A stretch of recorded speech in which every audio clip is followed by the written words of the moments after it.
We could just go home right now, or maybe we could stick around for just one more drink. Oh yeah. Get another bottle out, let's shoot the breeze. Sit back down for just one more drink. Oh yeah. Here's to us, here's to love, all the times that we messed up.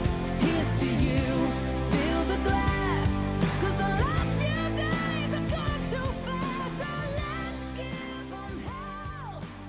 And good evening. This is Frankly Speaking Live with your host, Frank Holzhauser, and my co-host, David Kanyuk. And that was just a little snippet of some of the goings-on this week. Thank you for that. You said you had a surprise to start off. That was lovely. Didn't know if President Starbucks. I didn't know if I'd be able to pull that off. Maddie working some technical wizardry behind the scenes tonight. Our latte in chief Yeah. give us some good material this week. Good night. It's amazing there hasn't been a military coup. Really, seriously. That's you look at all these news reports about how he's firing all these officers and generals and everything. That's why he wants people who are loyal to him or who are too stupid to formulate anything. I mean, this guy, God night. Well, apparently, Can't even look up. I mean, it's one thing to have the cup to your head, but he can't even look at any of these guys in the eye or anything. It's just, yeah, whatever. I mean, God. when that song was popular a while back, Mm-hmm. Laser, I want to say they played that at least once an hour. I mean, they just overkilled that song Well, to that's the why I point don't to the listen point to of the radio. to the point of where you got really sick of hearing it. But my cousin always thought it sounded like like a Budweiser commercial. It kind of does. And Kind of can envision the Clydesdales following behind. Oh wait, no, that was Michelle following behind, not a horse. yeah. So I just thought it would be kind of apropos to put the two together, and I put a post on my Facebook, and I said something to the effect, well, if it catches on, you've heard it here first. Michelle's schlong was flapping in the breeze behind him. But I had to shut the computer down because it acted like it was locking up, so I'm going to get my Facebook posts up that I kind of wanted to start the show with. But in the news this week, apparently Eric Holder is resigning. Happy trails to you. And I said something to the effect to you that, it's not either or, it's both. But his replacement they want to get him put in and get the replacement confirmed Mm-hmm. by the current Senate. They don't want to allow it to go after the. They're at recess right now. I don't think that they would even come back to confirm him. I mean, they won't come back to give Obama an actual authorization for war, or at least debate the illegality of the war that he's raging in Syria right now. So why would they come back for Holder's replacement? But then you said there possibly may be a more nefarious reason for. Well, a couple of things. Number one, the day before he announced his resignation, a judge ruled that the Department of Justice had to turn over Fast and Furious documents. A U.S. district judge ruled on Wednesday that the Department of Justice must turn over a privilege log of documents withheld by the agency on Operation Fast and Furious. Judge Amy Berman Jackson ruled that the Justice Department must provide the House Oversight and Government Reform Committee with a list of documents, but not the documents themselves, withheld on the gun-running operation. The agency has until October 1st to turn over the documents, Jackson said during a status hearing. So that came out, and then Holder quickly resigned after that. So coincidence? I dare say no.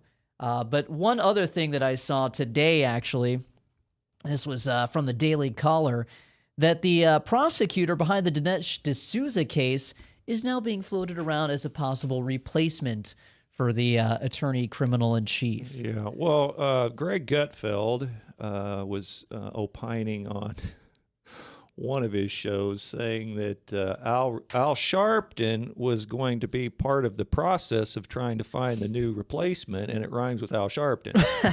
Right. I saw that. I saw that news story as well. That that Sharpton was wanting to be part of the process of selecting the next attorney general, or at least having a dialogue on what they would be looking for. It's very, very. My first instinct was to say interesting, but it's very disheartening to see the official media spin on just how Eric Holder was. He was so impactful to race relations in this country, and it was what He done more What? damage to exactly. race relations He did than more he done damage to anything. race relations than anything in this country. Infowars had a nice little article on the crimes of Eric Holder, kind of breaking down the complete list of all the scandals that Eric Holder has been involved in and helped obstruct as the head of the Justice Department. So be sure to check that out. Some of his greatest hits include Fast and Furious, The Too Big to Jail Banks, No Prosecutions Against Criminal Banksters, Attack on Whistleblowers and the Press, the attack on Dinesh D'Souza and everything. Just so many different things. So be Well, sure I to think check that worse out. than anything was trying to force these hearings into the court system in the United States. That was going over like a lead balloon for the Gitmo detainees.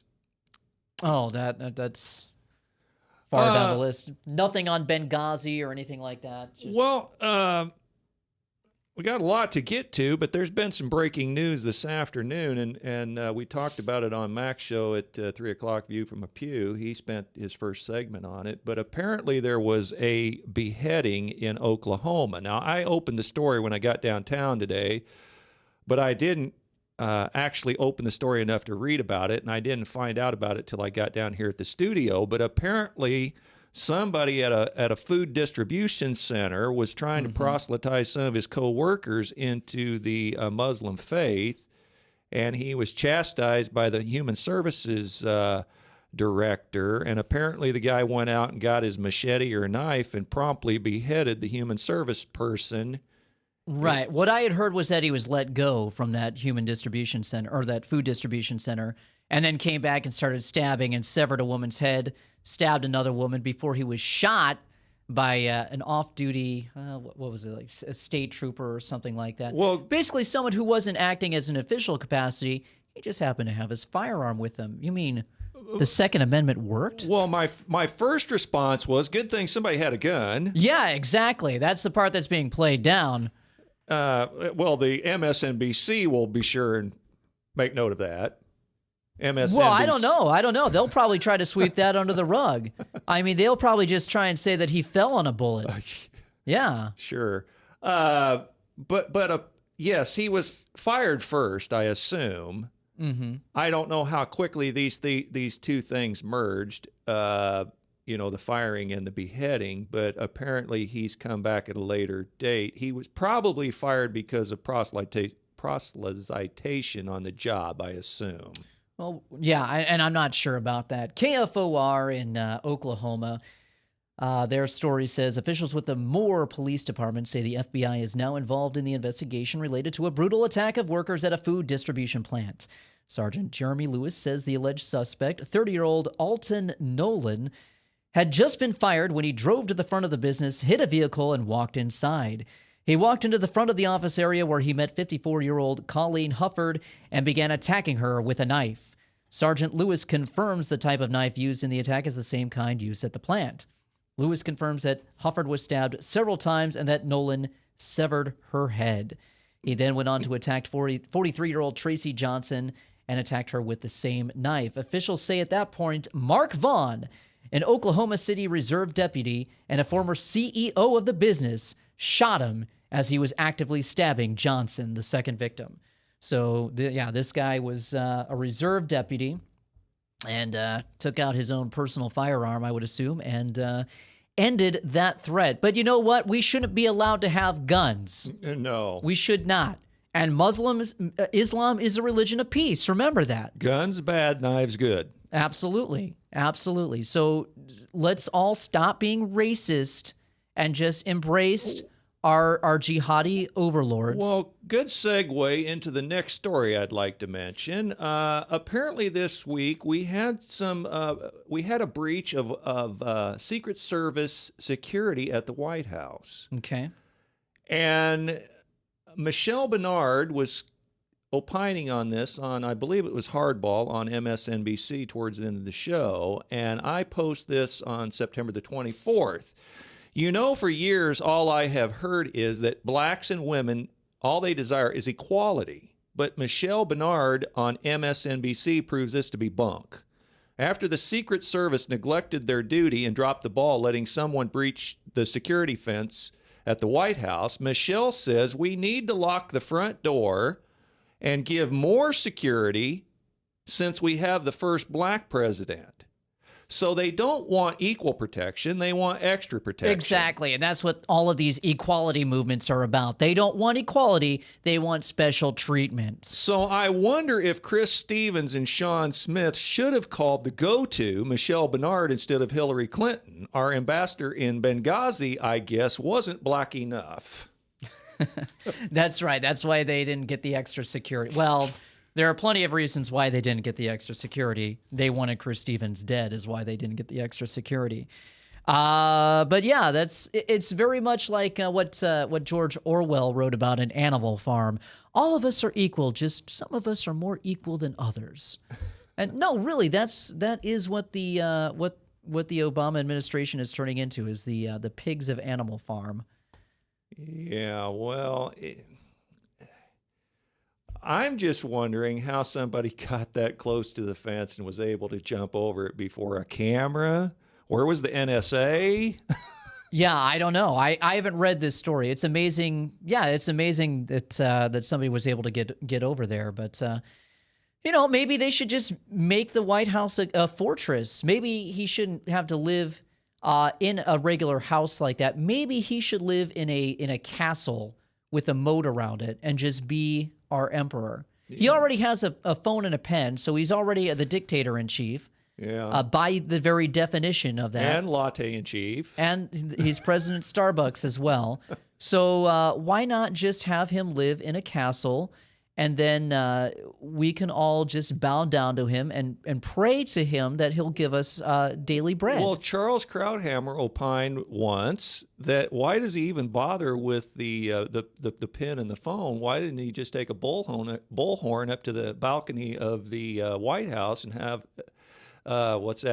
Evita playing in the background, and we're in a Banana Republic and just start dictating from the balcony? Now, Banana Republic, in terms of a black president, that is racist. Well, yes. All right, that was a poor joke. I'm sorry.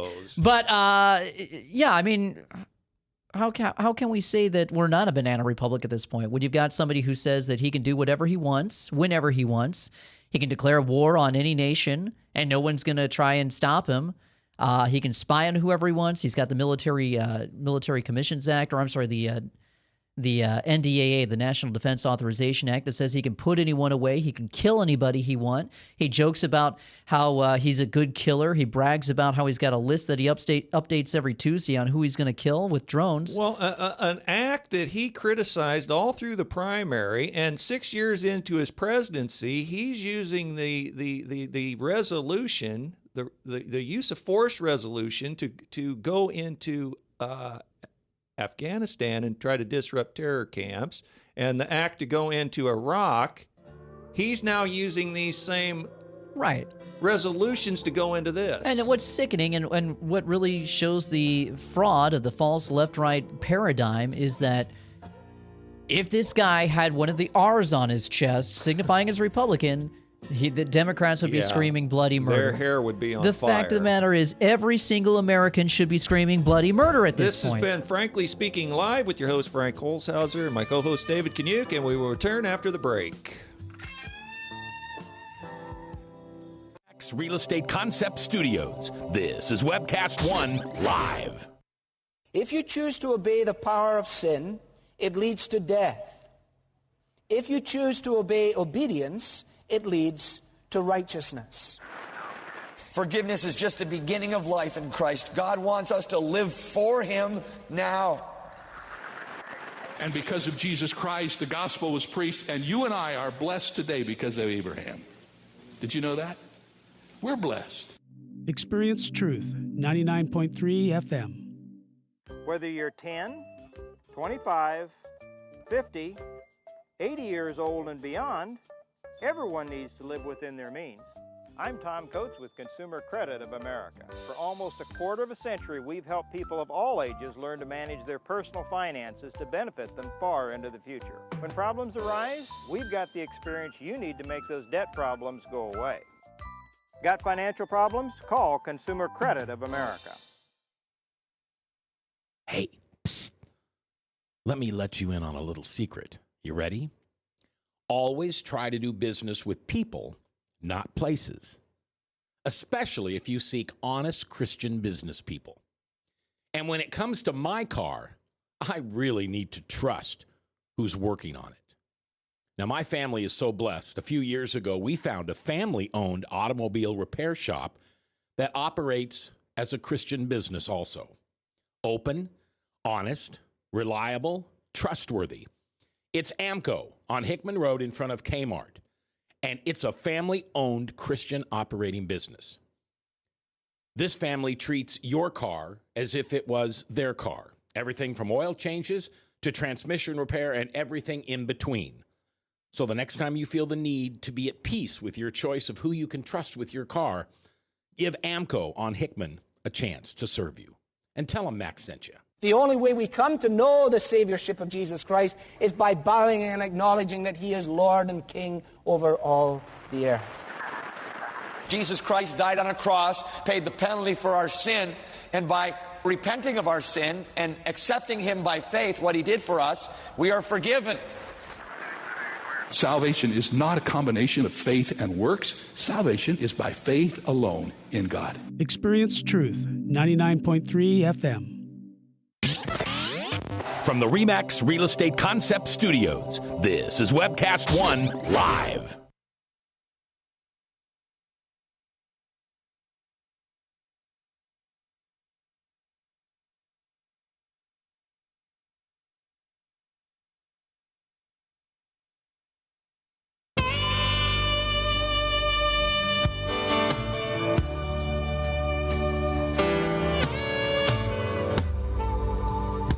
We're back with Frankly Speaking Live. I'm your host, Frank Holzhauser, and my co-host, David Kanyuk, and our wonderful Maddie producing again this week. And I want to thank her for getting my Here's to Us and Obama's latte salute up in prompt timing. We should end every show with an Obama latte salute from now on. Well, a couple of quick things I want to get because it was in the news this week. And now there is talk that we need to force the owner of the Baltimore Ravens to sell his team, for he may have sought to keep the Ray Rice incident under the radar. Wow and wow, when are we going to wake up, America? The utopians are not giving up. It's Donald Sterling one day, the Redskins the next, the Atlanta Hawks and Dallas Maverick team owners outing themselves voluntarily. Some thought when we got Paula Deen that we had found justice. Well, no, they just keep moving, looking for new victims. Journalism must have fresh blood and sacrifice. It goes well on top of their resume. Funny thing, though, no guts when investigating the Clintons. Yeah, when you have some stupid phony race thing, you know, like what happened with Donald Sterling or whatever, yeah, it's all over. You gotta force them to resign and everything. I'm surprised there hasn't been a boycott of the NFL. I'm surprised there hasn't been outrage and there's not a movement to get Goodell, that commissioner, to step down, because it's obvious that he knew about what happened. It's obvious that he lied. And yeah, he's not a public official, but how much are you gonna stand for it? You know, the one thing that I hear and this is not me speaking, this is the one thing that I've heard in his defense that he's got going among the team owners, is the team owners have full faith and confidence in him because he has made them a crap load of money. And that's what it's all about. That's what it's all about. They're slaves to the almighty dollar, and you know what the Bible says: money, the love of money, is the root of all evil. Yes. No, it's not the biggest social evil in the world, but it just shows that what a declined state that America is in. That there's no outrage over this. But the NFL's, their viewership is actually declining. Well, before I forget and neglect to, let me get my call number out here. Oh, if yeah. you'd like to join this little party we have each Friday, be sure and call. You can reach us toll free, 855-244-0077. And if you would like to call us from the Des Moines area, call us at 244-0077. So here's, I guess, to the point that I want to make on that. Free speech is not allowed. There's heretical race speech it just cannot be allowed. You cannot own a team. It's all right if you cover up some guy, beating the holy heck out of his wife. That's okay. But if you say anything that's derogatory about race or anything that might be perceived as derogatory, then that must be vanquished from the league. Well, here's the thing. If you're ever going to eliminate the N-word from the vernacular, everybody has to quit saying it. And Stephen A. Smith, as articulate as he is, condemns the use of the N-word, but he says you can't put blacks in the same soup bowl with the rest of us. Meaning that they're still giving them an exception for saying the word. Yeah, so that's ridiculous. As long as they say the word and they have no respect for themselves by saying it, how do they expect everybody else to? Yeah, and I don't even know what the Baltimore Ravens guy did or said, but Well, the Ravens guy didn't really say anything per se, but they're accusing him that he may have had some heads up. I mean, for all we know, initially, Ray Rice's girlfriend could have got drunk and passed out on the elevator.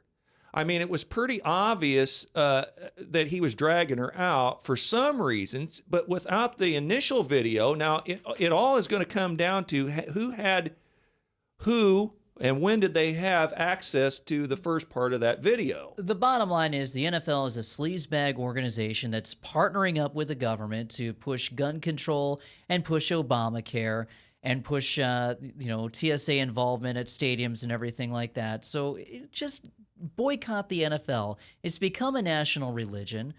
People are getting away from God on Sundays and and just sitting there and watching these idiotic football games. It's a stupid sport, to be quite honest with you. People talk about how boring baseball is. I'm sorry, football is the most ridiculously boring sport in existence. It's just it's crap. I mean, that's all there is to say about it. But that's my opinion. That's not your cup of tea.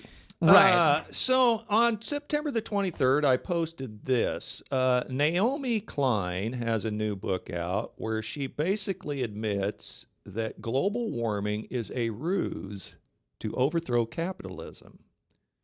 She blames all the world's ills, from war to poverty and social injustice, on capitalism and its profiteers. Without capitalism, you cannot have economic growth, for that requires investment. So Ms. Klein will condemn third world countries to permanent poverty status because to have growth, you're going to have to get some stuff dirty. This idea that we are just to use renewables and clean energy to spur growth is fantasy thinking, and fantasy is found in utopia and unicorn land. You see, the Marx and Lenin crowd never went away. They've just hijacked they have just hijacked liberal group political correctthink. Yeah, I mean, she's right. Global warming is a scam. It's an absolute scam. We've known this for years. I mean, the documents are all out there. The Club of Rome documents, the UN, agreement on biodiversity from Rio back in '92. Agenda 21 and everything like that. We know this is a scam. You have to be absolutely idiotic to think that this is still real. We've had the ClimateGate scandal back in 2009, where they hacked into these people's email from ICANN or IPCAA or whatever, one of the regulatory agencies that's doing all the research into global warming. And they caught these scientists talking about fixing the data and everything like that, and that the data just wasn't matching up with the results that they wanted to conclude. We know this is a scam, but still, people are wanting to are being preyed upon because they want to feel like they're doing something good. They want to feel like they're helping the planet or whatever. Well, it's an absolute scam to get us involved in cap and trade, which is there to fund world government. Well, one of Ed's co-marchers in the Great Climate March appeared on Bill Moyers, and this was Kelsey Juliana. And Kelsey gave the normal, typical spiel about renewable energy and buying local and recycling and all, and all those wrong with that. And all those things in of themselves are not anything wrong with them. But she came to the point where she said that this can no longer be left to volunteer basis. This has to be enacted by law. So what Miss And what she wants is totalitarian green police. And after Ed Fallon just espoused the free market and freedom and liberty, because Ed calls himself a progressive libertarian, I guess. Okay. But as you said, what Miss Kelsey does not understand is, and I don't know what kind of Kool-Aid they're serving on the Great Climate March and who's mixing it, Ed or Kelsey, but it's going to take a totalitarian regime and a dictator in chief to enforce this. What they don't understand is that when the government picks the winners in business, nobody's going to win. Because all those local small businesses that Ed Fallon wants to support and that you should support. I'm not saying that he's stupid for wanting to support local small businesses or anything like that. Support them. But all of those small businesses are going to get pushed out because they're going to crowd in on the mega corporations' monopoly over things. Well, and those mega corporations are allowed to be mega corporations by the government. Ed likes to rail against corporate welfare queens that don't pay any tax. Sure. But here's the bed they've made in Washington with Ed promotes wind energy and solar as one of the renewables. Mm-hmm. Okay.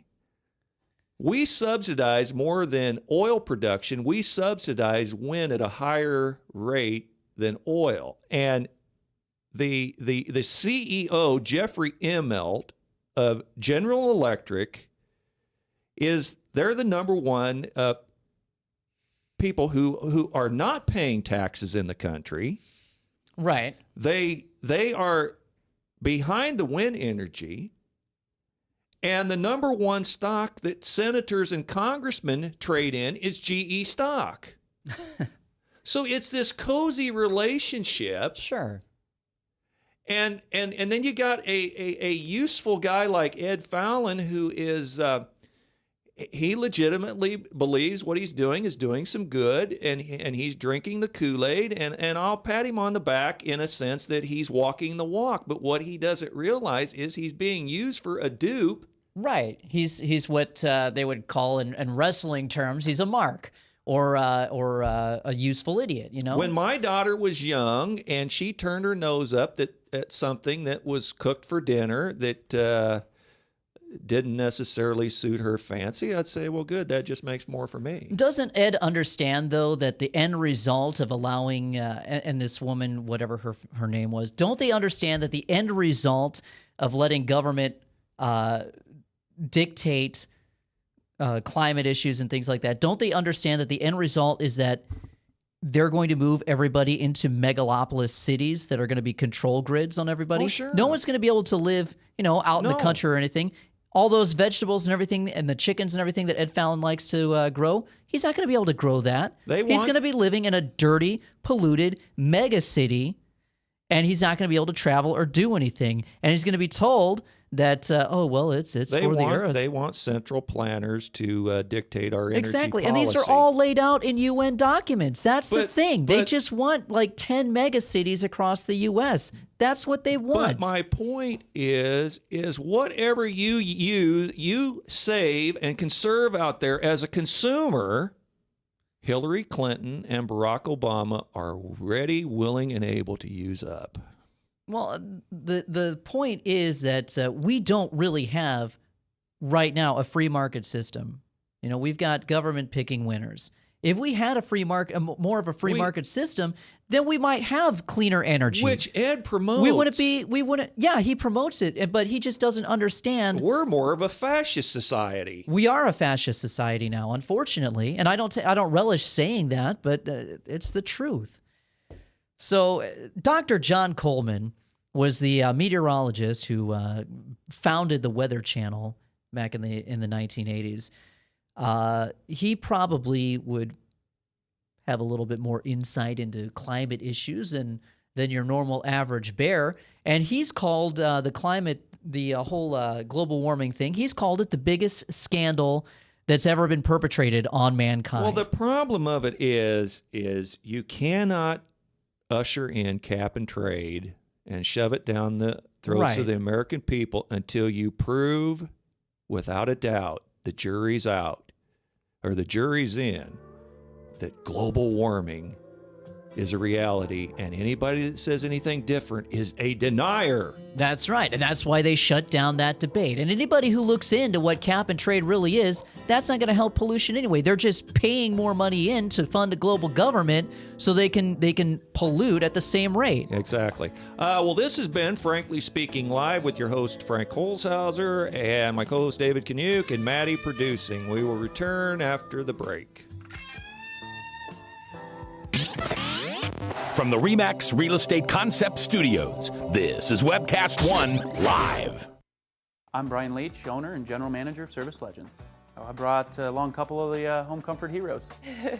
Hi, I'm Tammy Wells. I am Nick Wondershide. I'm administrative manager. I'm the senior technician from Service Legends. It seems like every good thing, when you feel it to the bone that it's good, there's a lot of hard work put behind it. I don't think that you can fake it and have it turn out good. You know, if we seem like, okay, that's just weird, it's just a furnace, why would you believe so deeply in a furnace?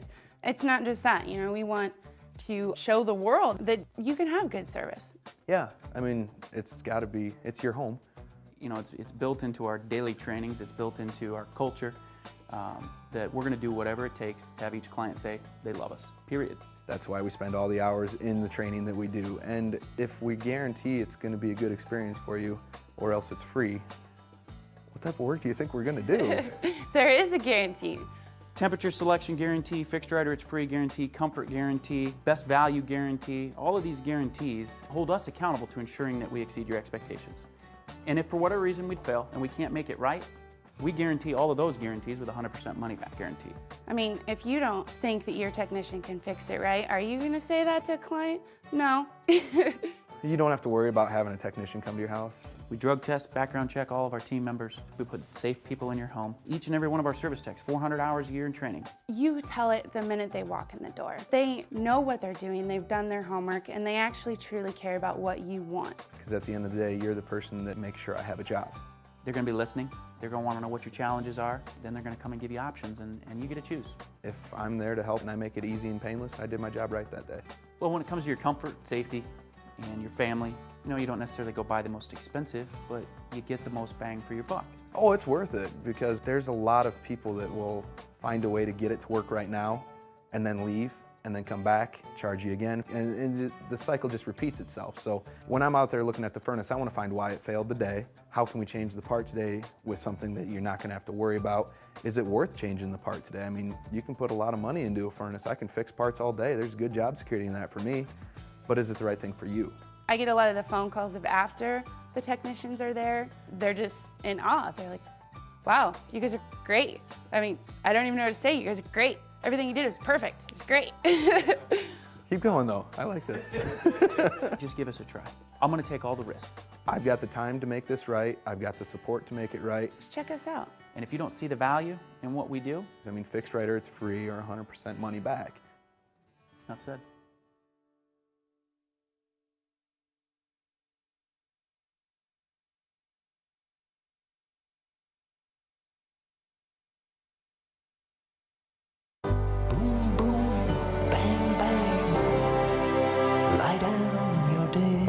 back with Frankly Speaking Live. I'm your host, Frank Holzhauser, and my co-host, David Kaniuk.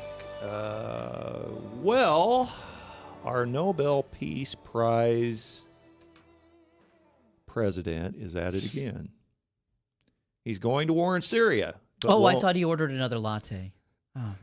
Well, that too. But won't call it war. Again, though, a day late and a dollar short, reports have ISIS moving weapons, ammo, and supplies into hard-to-hit mountain valleys and neighborhoods amongst civilians. I don't mind war so much, but call it what it is. Now, some will argue we've created and funded ISIS, and they may be right. And David, I think, is in that category. I'm just looking at the facts. The fact is we created an armed ISIS. But sometimes you have to destroy the Frankensteins you've created. So I go on to say, let's see, I guess that's not so much about ISIS, but what do you think about our most recent venture? Well, it's completely illegal. You are right. You do have to go and destroy the Frankenstein that was created. The problem is, the Frankenstein should have been created in the first place because we had no business funding a bunch of rebels to topple a guy who had no qualm against us, hasn't done anything to us. Bashar Assad in Syria has had a relatively stable regime. I mean, nobody seems to understand that Obama's track record seems to be doing everything he can to destabilize the Middle East and do everything he can to get radical jihadists in power in places.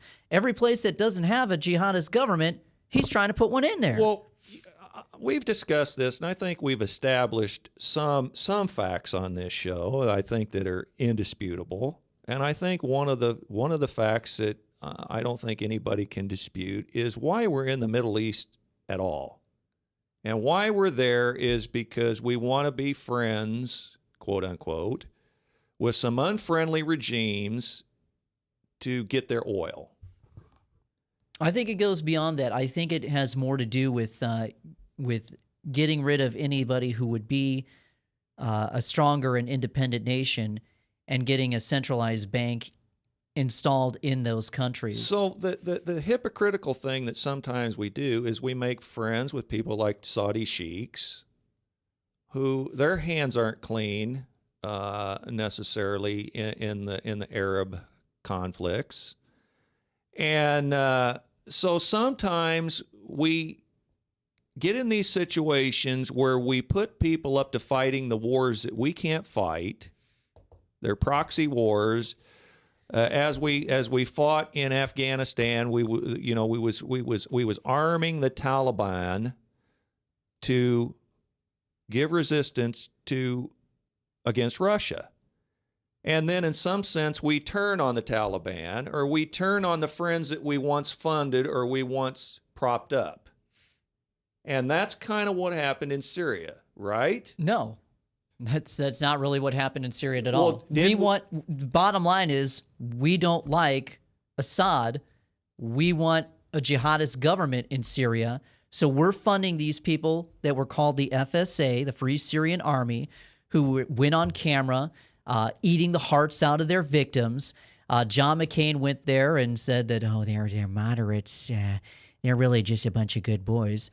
And now they've turned into this amalgamation of Iraqi militants under the al-Nusra Front and a combination of FSA and al-Nusra, and now it's become this thing called ISIS that we have helped create, and we have funded them with actual money. We have funneled actual arms into them. That's what Benghazi was. Let me finish. That's what Benghazi was about. We were running an arms operation through Libya to get to them so we could topple Assad. We tried to funnel chemical weapons over to them. It didn't work because it was exposed that it wasn't Assad's regime that fired off these chemical weapons. It was actually the Free Syrian Army, the moderates that John McCain likes to go over there and hug and kiss. So we are funding these people. It was reported to, I believe, Aaron Klein of WorldNet Daily. He reported on a story where Jordanian officials confirmed that ISIS militants had trained at U.S. bases in Jordan. So we have trained them, we have funded them, we have armed them, and now we're using them as an excuse to, well, we've got to go into Syria, and then it's going to expand. It's going to expand using ISIS, and then this new phantom threat, Khorasan, which sounds like something out of a cheesy 90s movie. We're going to use that as an excuse to topple Bashar Assad. Now, I'm not saying Bashar Assad was a great guy. He's probably a rotten jerk, but at least he wasn't going around beheading Christians and causing havoc in the region, you know? Well, okay, so the bottom line in my book is if you contend that we were funding Assad or whatever they were and then became or ISIS, pardon me, we were funding ISIS to overthrow Assad. Right. We were funding ISIS to overthrow Assad. Okay. Why are we meddling in that country? But what caused them to turn on the United States? Nothing has caused them to turn on the United States. We're basically poking the hornet's nest so we can have an excuse to go into Syria. Plus, we want to use that as a pretext for the next false flag attack that occurs in the United States, so which will be used to put us under martial law and eradicate any vestiges that are left of the Constitution. Well, and we saw the setup for that last year when we tried to go to war with Syria, and then it broke that we illegally transferred nuclear missiles or nuclear warheads out of Dysis Air Force Base in Texas. A whistleblower leaked that to the independent press, and it was exposed that they might be using those in the United States because Lindsey Graham came out the next day before that whole exposure happened and said, well, if we don't attack Syria right now, then there might be a nuclear bomb that goes off in Charleston Harbor, and I just hope that doesn't happen. I'd hate to take away your freedoms. Well, I posted this. Did you ever have that experience as a kid to have a peer challenge you to do something you didn't really want to do, but instead of speaking for yourself, you blame the fact that your mom wouldn't let you do it? Well, such was the case when Obama drew a red line in the sand against Bashar Assad and the use of chemical weapons against his people. Well, Obama punked out when Russia and China backed Assad. No, I'll tell you what happened. Obama backed down when Joint Chief of Staff Martin Dempsey went to the White House at midnight and said, look, you can do this, but this is going to start World War III. We're not behind it. You better just cut it out. So I go on to say Obama then blamed it on his mommy, Congress. Well, he's now going to go it alone to destroy ISIS. The group our government has armed and funded to take out Assad. But in the interim, the monster we created or helped to create has turned on us. So we're now going to beat Assad's enemy for him. Many think there's a large conspiracy to all this, and there may be. But Obama is a dupe, a bumbler, and an amateur. He told us for weeks that there was no imminent threat to the U.S., but we now find out that there is an imminent threat called Khorasan, a splinter group of top al-Qaeda leaders. But we still won't call it war. We'll call it a military conflict. I don't know, but when you drop bombs and kill people, if it walks and talks like a duck, well, you know what they say. Yeah, I've got an imminent threat. It's called Cucamonga. Cucamonga is going to come and slap us all silly. And we have to take away our freedoms or else Cucamonga is going to slap you. You don't want red marks on your face, do you? It's racist if you don't love us enough to let us take away your freedoms so we can protect you from Cucamonga. But would you agree that when we start dropping bombs in a foreign land, we're at war? Yeah, it's with somebody that people are dropping bombs on. It's an illegal war in a sovereign nation that does not war against us. But and Congress ought to be rushing back to issue articles of impeachment and an arrest warrant for Obama. But my main concern is, why won't we call it war? I don't care why we won't call it war. What I care about is why aren't there articles of impeachment right now? Why not? But we both agree that... And as far as war goes, it's come out, it was admitted by Arwa Damon on CNN, the CNN Middle East correspondent, that the U.S. is bombing empty buildings right now in Syria. So this whole war is nothing more than a show to make it look like we're being tough against these guys, but in reality, it's really just setting the pretext for the next false flag attack. But the bottom line here is, what you and I would both agree that at some point, if we're in this, Congress needs to step up and declare it a war, correct? That's what their constitutional duty is, but they don't even care about the Constitution anymore. And if you think Boner is going to do anything about it, he's not. And that's another reason why Boner needs to be removed. And it's just it's absolutely ridiculous that he won that challenge in Ohio. In the interest of disclosure, in case you're not aware of who David is referring to, that would be John Boehner, our imperial leader. It's spelled Boner. Oh, okay. Anyway, yeah, I mean, he's not going to do anything about it because he's in league with the imperialists. I mean, it's just ridiculous. It's ridiculous that no one's saying anything about this. I think Dennis Kucinich, surprisingly enough, had one of the more poignant articles this week about the whole thing. Let's see. The real reason we are bombing Syria. He posted an op-ed piece. He started off the administration's response to the conjunction of this weekend's People's Climate March. Well, derpy derp, and the International Day of Peace. The response to that was to bomb Syria the following day to wrest control of the oil from ISIS, which gained its foothold directly in the region through the U.S., Saudi Arabia, Qatar, Turkey, and Jordan funding and arming ISIS's predecessors in Syria. Send the president to the UN General Assembly, where he will inevitably give a rousing speech about climate and peace. While the destruction of the environment and the shattering of world peace is on full display 5,000 miles away.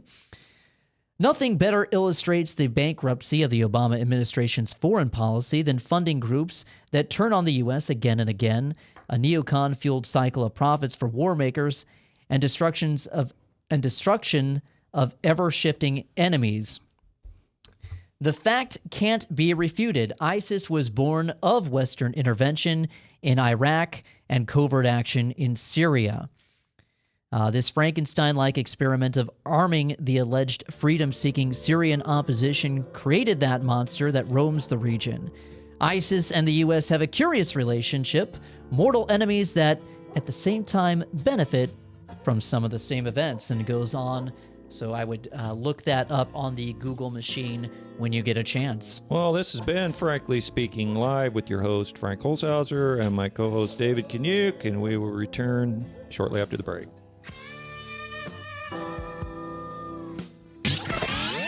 From the RE/MAX Real Estate Concept Studios, this is Webcast One Live. Get away from us, you neat old credit card. We don't have any more money. We're in trouble now. Save us! Help! Somebody save us! Somebody help! Help! Save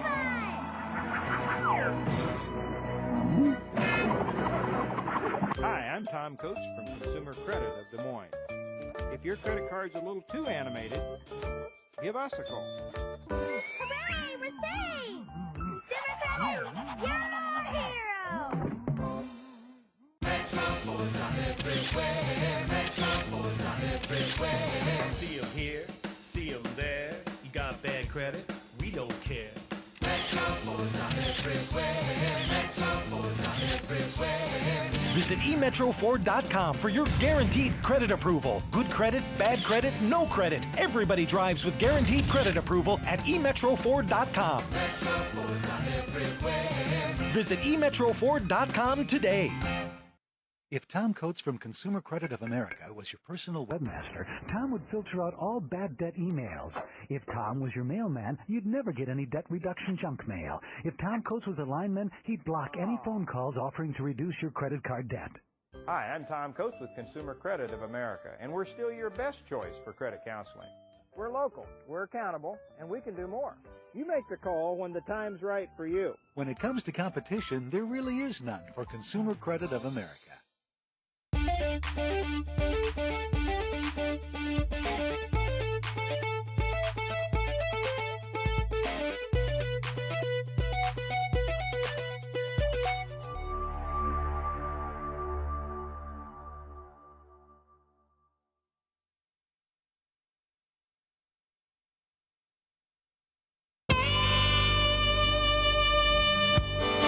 back with Frankly Speaking Live. I'm your host, Frank Holzhauser, and my co-host, David Kaniuk. I have a Hypocrite of the Week this week. I got several, but this one's short. But before I guess I'll give you the hypocrite first. Hey, this makes sense. Barack Obama has just launched us into war with our warplanes burning fossil fuel, exhausting CO2, complete with polluting greenhouse gases, but then goes to the UN and preaches the virtue of climate change. Now can you say it with me all together now? Hypocrite.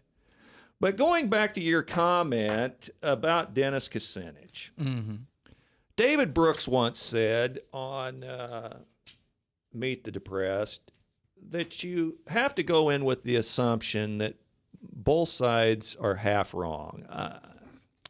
I can't go that far because I find the Democrats 100% of the time 100% wrong. And the only thing that I can agree with Kucinich on is his smoking hot wife. I don't know if you've ever had the pleasure of viewing her, but so you're going to discount everything that he says just because he wears a D on his chest. Congratulations, you fall. No, seriously, you fall into the left-right paradigm that has been set up. This whole us versus them team sport mentality. But how can you? I don't agree with everything Kucinich says. I think he's, if he's supporting the People's Climate March, that's wackadoodle stuff. But his policies borderline socialism, and so I don't know how you jump from socialism to having, it's like the broken clock syndrome. A broken clock is right twice a day.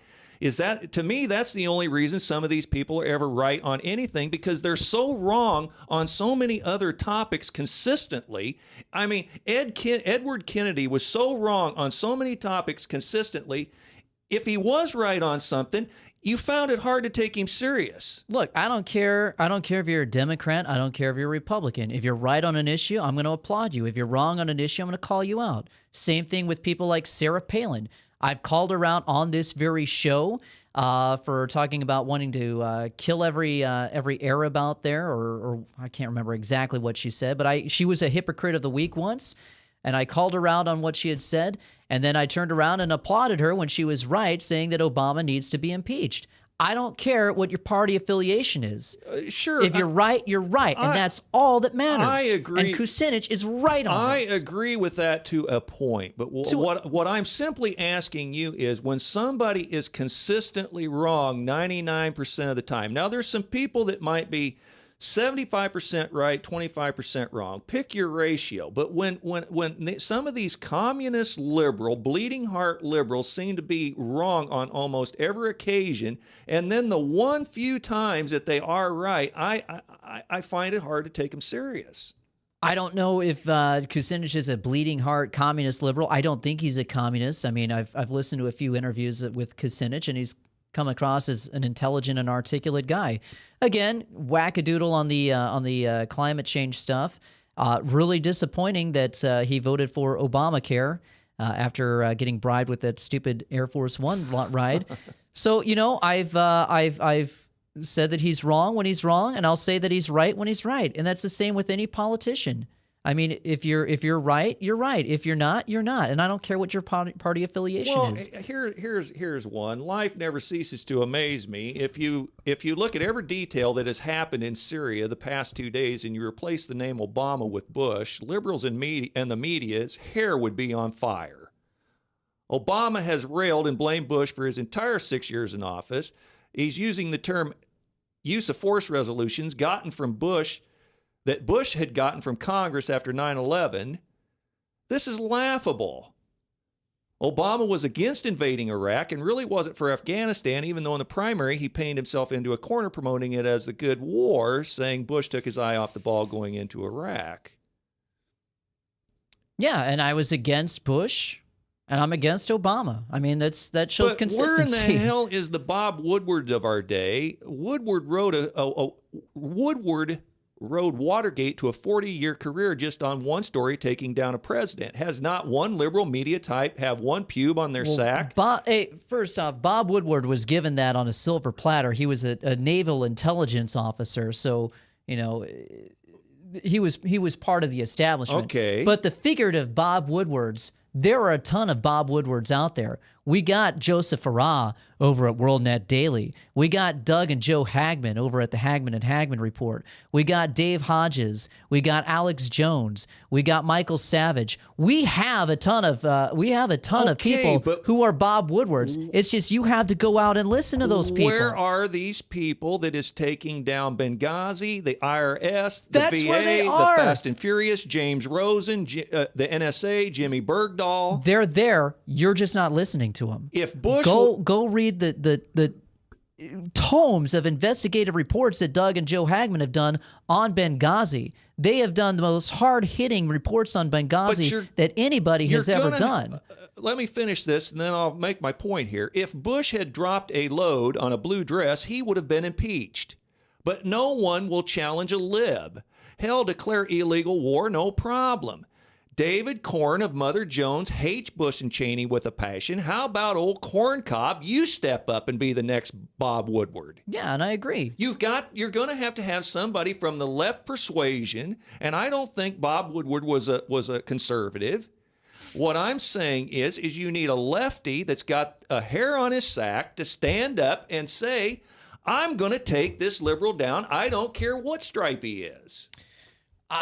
The problem is that we're stuck in this false left-right paradigm. It doesn't have to. It shouldn't be, oh, we need a liberal. It just should be, we need somebody who's telling the truth. And I don't care if you're a Republican or Democrat, just tell the truth. That's fine, but what I'm saying is the left isn't going to take notice. They're going to call anybody who is on the right a Obama hater or a racist. They've got to have somebody that's got some street creds from the left. Right, and just like anybody, if this were Bush who were still in power, just like anybody on the right is going to call anybody who is on the left yelling about what Bush is doing, they're going to call them a pinko commie lib. And that's how you get that's what the false left-right paradigm is all about. And you got to shatter that before we can have any progress, because the system is designed so you can throw the bum out every 4 to 8 years and put somebody new who's part of the establishment in, but just part of the other team, and still have the overall agenda go forward towards a globalist fascist system. Well, but you just mentioned Eric Holder is resigning because a judge, Fast and Furious, right? Because a judge has ordered that documents be released. Okay, so how about David Corn make that his passion to take that story and ride it to a 40-year career and do nothing else the rest of his life just because he took Eric Holder down and put him in jail? Because he's a hypocrite. Agreed. There you go. I don't know. I'm not familiar with David Corn. But yeah, he's a hypocrite. All these Democrats who yelled about all the abuses of power that Bush was doing, and he was doing them. He should have been impeached. All these people who are silent on what Obama's doing, and he's doing the same things magnified exponentially. All of those people are hypocrites. And at the same turn, if there is an election in 2016 and we get a Republican in, and if he expands upon all those same things that Obama was doing, and the Republicans who are now vocal are silent, then they're hypocrites. But here's the problem. 16 is around the corner. I don't know if we'll see it or not, but Hillary Clinton is poised for a run at the White House.